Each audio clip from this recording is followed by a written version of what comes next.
Let's discuss Christ University past year question paper. Last time we did data interpretation. अब discuss करते हैं English verbal. किस level की verbal आती है, किस level की English आती है. Let's check that out. In the beginning we have, as I said last time also in the class, कि जो आपका pattern होगा उसमें section अलग अलग नहीं होते हैं, सब कुछ jumbled होता है. You can't pick up a section first. तो ये पेपर जो मेरे पास है past year का, उसके अंदर they have started the English. Question number 1, that is your fill in the blanks, and that is on the basis of grammar, not vocabulary. Question number 2, again a fill in the blanks, grammar. Question number 3, again that is on the basis of grammar, fill in the blanks है. That means the main thing जो आपके exam में आ रही है, the first thing which you have, that is fill in the blanks. तो पहली बात आपको fill in the blanks की प्रैक्टिस अच्छी तरह करनी है. सेकंड, आपको ग्रामर बहुत अच्छी तरह से पढ़कर जानी है ताकि आपको कोई भी आंसर देने में दिक्कत ना आए. नेक्स्ट उसके बाद we have fourth and fifth question, that was quant. Then there is reasoning. Let's go to the next page. On the next page, if we see, we have certain questions. Now, question number 38, if I see, the question number 38 says choose the meaning of each idiom to play possum. Question है, इन चारों में से आपको options answer देना है. Again idiom to be all ears. She had expected him to be all ears. That is the idiom. उसका meaning क्या है आपको फाइंड आउट करना है. Then again you have idiom. That में जो थर्ड थिंग आपके एग्जाम में आती है, that is idioms and phrases. तो आपको idioms और phrases की भी अच्छी नॉलेज होनी चाहिए. That is also important. Let's see next page पे क्या है.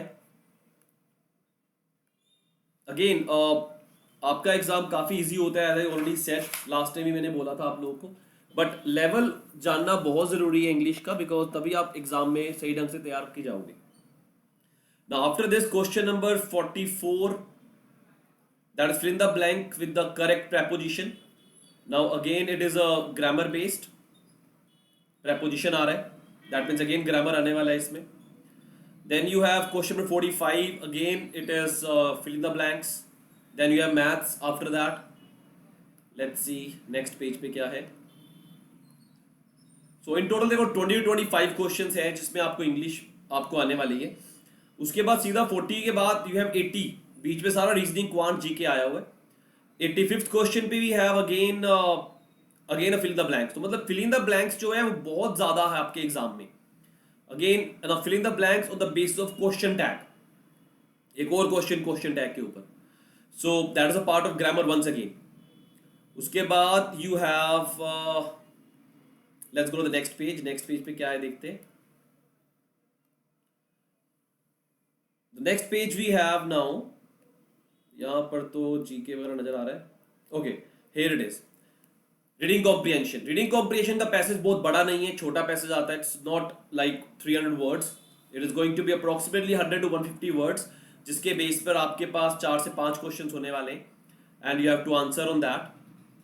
लेट्स सी क्या आंसर्स हमारे पास सिनोनिम एंटोनिम पूछते हैं या फिर सिर्फ और सिर्फ डायरेक्ट क्वेश्चंस हैं. डायरेक्ट क्वेश्चंस हैं. There is no synonym antonym they are asking in this particular passage. एक और पैसेज है इसके बाद, वन मोर रीडिंग कॉम्प्रिहेंशन. ये उससे भी छोटा है. I think approximately 70-80 words, and the questions are also less. 4 questions है only. Let's see. इसके अगर मैं questions check करूं तो in this particular again there is no, I'll say vocab वाला ज़्यादा इसमें issue नहीं आता. Like in Symbiosis exam we get a lot of vocabulary का questions. In this exam they are not. Towards the end again there are fill in the blanks. अब fill in the blanks दोबारा से देखो है grammar based. सारे fill in the blanks जो है grammar based आए हुए हैं. और कुछ है नहीं, that is all we have. तो एक्चुअली अगर हम नोटिस करें हमारे क्राइस्ट के एग्जाम के अंदर आपको बेसिकली क्या पढ़कर जाना है, आपको ये 3 चीजें तो पढ़कर जानी ही जानी है, विच आई हैव मेंशन्ड. बट कुछ बच्चों का एक्सपीरियंस भी कहता है. जो बच्चों का एक्सपीरियंस है, जो लास्ट ईयर 2-3 सालों से बच्चे मुझे बता रहे हैं, जो क्वेश्चन पेपर है वो थोड़ा सा टफ हो चुका है. इससे भी टफ आता है, इजी लेवल पे एग्जाम था. The fourth thing which you have after idiom phrases जो बच्चे बोलते हैं वो आते हैं spot the error. Now spot the error is again a part of the grammar. ये भी आपका ग्रामर का ही पार्ट है. मतलब आपको एक लाइन दी जाती है, उसमें you have to find out what error is there. और इसके अलावा एक और फिफ्थ चीज और बच्चे बताते हैं जो आ रही है, वो है पैरा जंबलिंग। पैरा जंबलिंग क्या होती है? पैरा जंबलिंग इज बेसिकली एक सीक्वेंस में आपको कुछ लाइंस दी जाती है, उनको आपको प्रॉपर एक पैसेज बनाना है, उसको प्रॉपर एक कोहेरेंट पैराग्राफ बनना चाहिए, that should make sense, that is how it is. तो मोटा मोटा में सारा आपको अपने क्रैश कोर्स जो हम 90 आवर्स का करने वाले हैं, सारा तैयार करवाने वाले हैं, इसके नोट्स देने वाले हैं। And today 26th of December the batch gonna start. Anybody want to join, they can just get in touch with us, and the class will be online, offline as well as hybrid. That means online and offline का mix भी होने वाला है.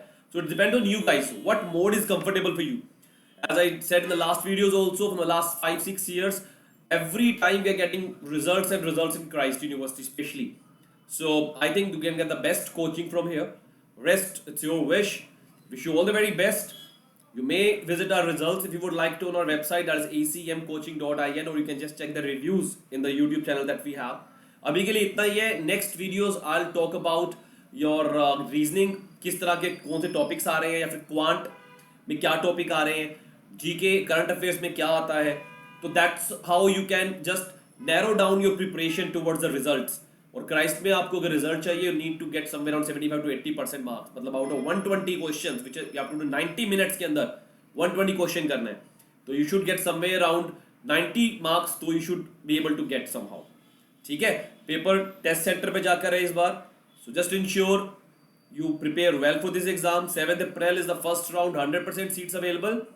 Wish you all the very best. Do prepare. Thank you so much. Take care.